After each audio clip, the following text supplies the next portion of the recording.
The final season of Game of Thrones is coming, bringing 8 seasons of conflict, politics, and mystery to an end. But how does Game of Thrones begin? What does the first episode reveal about the story? Episode 1 begins with men of the Night's Watch attacked by White Walkers, an ancient threat thought to be long dead. We get a glimpse of a walker's face, and their design changes a lot throughout the series, but they still look very different to the walkers in the books, who are more ghostly and elegant. The walkers leave wildling corpses in a strange shape, and we see the same shape 6 seasons later in carvings made by the Children of the Forest, because the Children created the White Walkers in a ritual with this spiral shape, which the walkers also imitate. The walkers copy the symbols of their creators, but why? Maybe it's a warning, because the walkers don't kill all these watchmen. They seem to let Will go, showing him a severed head, then letting him run south. Maybe they want him to warn people that the walkers are coming. The walkers are intelligent. They have a deal with Craster where he gives them babies to be turned into White Walkers, and there are hints of ancient cooperation between walkers and the Night's Watch. Was there some agreement between humans and the walkers? A connection between House Stark and the Night King? How might this relate to the Wall, the world's irregular seasons, and the legendary hero Azor Ahai? The show's creators said there are 3 holy shit moments in Game of Thrones: the sacrifice of Shireen, the origin of Hodor, and one more shock at the end. Maybe we'll learn the true nature and motivations of the White Walkers. Also, if you want to get tinfoil, this symbol of a line through a circle appears all through the series. It kind of looks like this badge that the walkers wear, and if you zoom in some more, it's probably nothing. In the next scene, we meet the Starks of Winterfell, the loving parents Catelyn and Ned, the adventurous Bran, bastard Jon, and firstborn Robb, ladylike Sansa, tomboy Arya, and young Rickon. They're a happy family before all the tragedies that come. The fall of Bran, death of Ned, and burning of Winterfell, the Red Wedding, abuse of Sansa, indoctrination of Arya, the death of Jon, and death of Rickon. This family suffers so much, and while they can rebuild, they'll never get back what they'd once had. Even now, things aren't perfect. Catelyn resents Jon, because Jon is Ned's bastard, a living reminder of her husband's infidelity. Except now we know that Jon actually isn't Ned's bastard. Jon is the son of Ned's sister, Lyanna, with Rhaegar Targaryen. Ned says Jon is his to protect Jon from King Robert, who would kill Jon if he knew he was Targaryen. So, for all these years, Ned lies to his beloved wife Cat to keep his promise to Lyanna. You can see the pain that this causes to Ned and Cat and Jon. There's also tension with Arya, who doesn't fit the gender role she's expected to play, and Theon Greyjoy is an outsider, as a ward from the Iron Islands. He stands here with Roderick, who Theon later kills when he attacks Winterfell. Theon, Jon, and Arya all feel like they don't fit in, and that drives them to find new identities, Theon with the Greyjoys, Jon with the Night's Watch, and Arya with the Faceless Men. The Starks capture Will, the watchman who survived the start of the episode. He says he saw White Walkers, but no one believes him. Maybe if someone listened and investigated, this whole story would have gone differently. But the penalty for leaving the Watch is death, so Will is executed. Ned kills Will himself because he believes that the man who passes the sentence should swing the sword. Robb and Jon later follow Ned's example. Even Theon does the same with Roderick, because Ned represents honor and justice and personal responsibility. You can say that these values are what lead to Ned's death, but Ned's legacy lives on in House Stark. Compare Ned to Tywin Lannister. He's obsessed with family legacy, and his brutality and treachery make the Lannisters powerful. But after he dies, his house collapses. His children turn on each other, and all his grandkids die. Tywin's brutal legacy fails, but Ned's survives, because he's a leader who people truly believe in. After the execution, the Starks find a dead direwolf and a dead stag, foreshadowing the deaths of Ned and Robert, whose sigils are a direwolf and a stag. But the dead direwolf has 6 pups, one for each Stark kid. Direwolves are mystical creatures, symbolizing special destinies for the Starks, especially for Bran, who learns to warg his wolf, and for Jon, with his albino wolf. So this is about the dying of an older generation and the rise of a new generation, like the passing of the seasons. Down in King's Landing, we meet Cersei and Jaime Lannister. Jaime is a careless, arrogant Prince Charming, so different to the responsible, humbled Jaime of later seasons.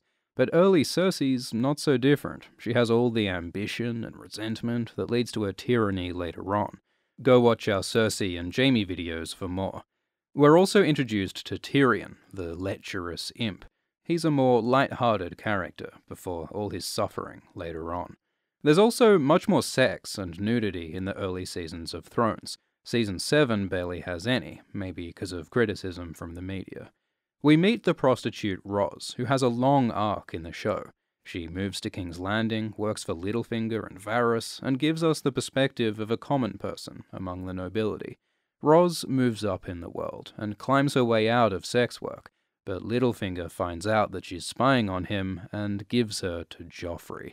So Ros becomes another victim of the Game of Thrones. Back at Winterfell, we're introduced to another important character, Jon Snow's abs. These abs go through some complex character development, too much to cover in this video. King Robert Baratheon arrives, and he greets each of the Starks differently.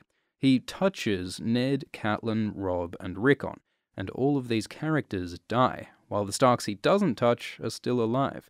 Robert asks Arya what her name is, just like the Faceless men ask Arya what her name is when she's trained to be no one. Robert tells Bran he'll be a soldier. Bran's injury ends his dream of being a knight, but you can say he's now a soldier in the war against the White Walkers. We see Bran climbing, and it's tragic how happy he is, running and jumping before he's paralyzed, and before he loses his personality as the emotionless three-eyed raven. While climbing, Bran sees the world from above, just like he later uses ravens to magically see the world from above.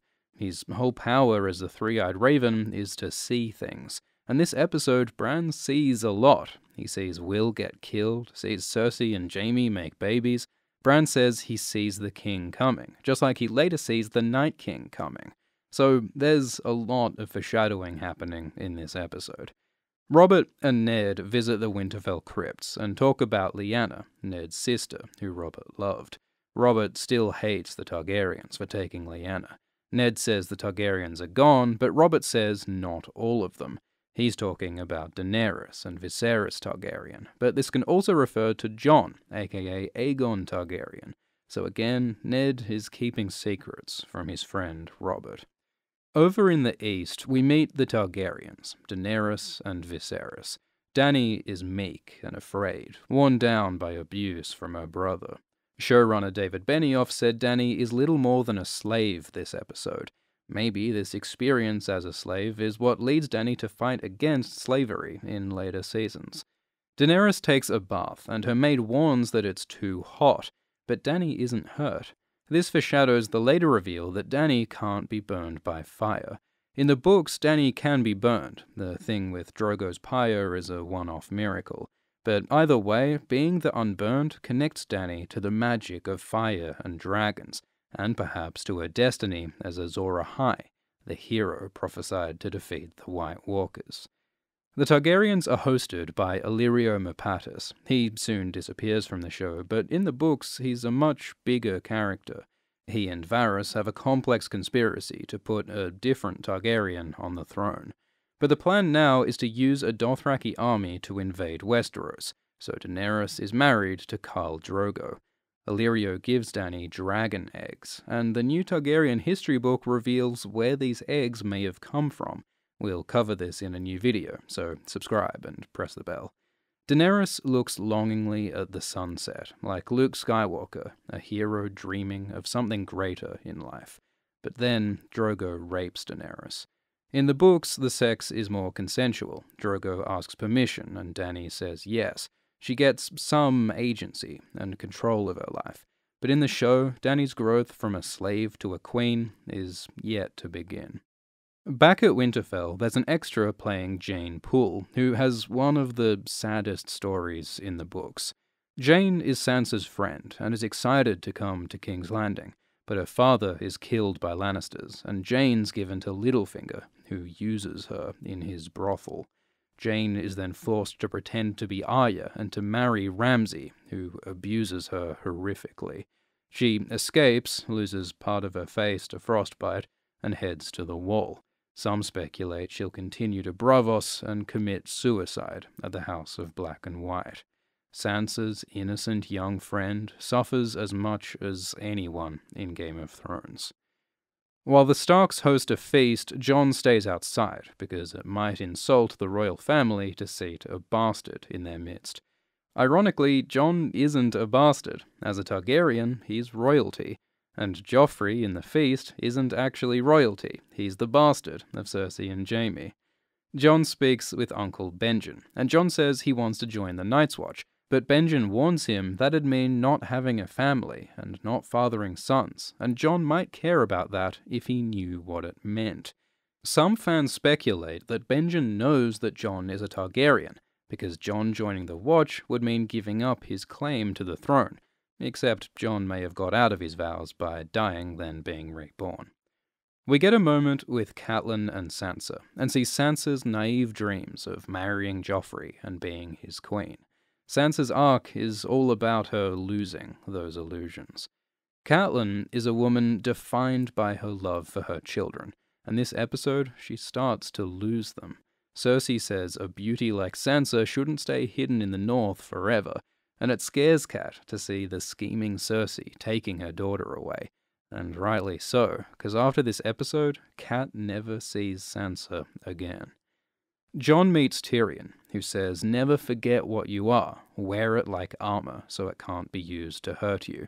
This means to be yourself, openly and proudly, to embrace your identity as a dwarf or a bastard so that no one can use it against you. Except this really doesn't work for Tyrion. In Season 4, he's sentenced to death largely because people believe his reputation as a conniving, lecherous imp. Maybe wearing your identity like armor doesn't actually work.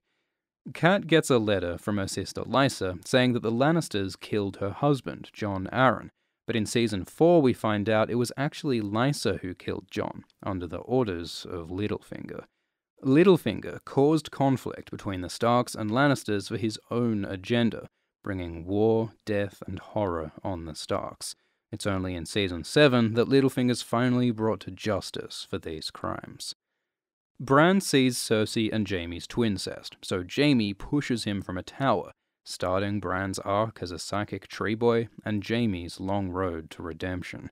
But what'll happen if Bran and Jaime meet again? Will Jaime make amends for breaking an innocent boy? Will Bran even care now that he's become the Three-Eyed Raven? Whatever happens, Bran's fall from this tower represents change. The passing of the Starks and the return of the Targaryens and the end of summer, for winter is coming. So, Season 1, Episode 1 introduces the Starks, Targaryens, Lannisters, and White Walkers. These are the same factions left by the final season. The Baratheons, Tyrells, Martells, and Greyjoys are all cool, but they mostly just come then go. They're not central to the story like these guys. It looks like the final season of Game of Thrones will end the way it began, with fire and ice and incestuous blonde people. Thanks for watching. Comment below if you want more videos on early episodes. Please like and subscribe. And thanks to patrons Debbie Scow, Catherine Suarez, Elaine Woodling, Anthony Bordenet, Tom Gebby, Ash Stoker, and Fab R. Cheers.